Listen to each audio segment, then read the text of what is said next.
শান্ত সকাল, প্রকৃতির আলো ভোরের মনে শান্তি দেয়।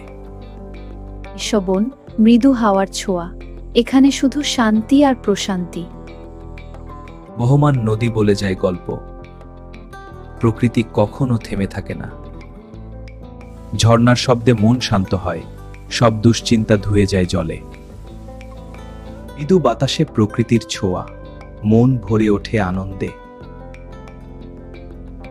অসীম আকাশ, মুক্তির অনুভূতি, প্রকৃতি শেখায় শান্ত থাকতে। দিনের শেষে শান্ত সূর্যাস্ত, শব্দ রাত, তারার আলো, শান্তিতে ঘুমিয়ে পড়ে পৃথিবী। সিনগুলি ভালো লাগলে চ্যানেলটি সাবস্ক্রাইব করবেন, শেয়ার করবেন।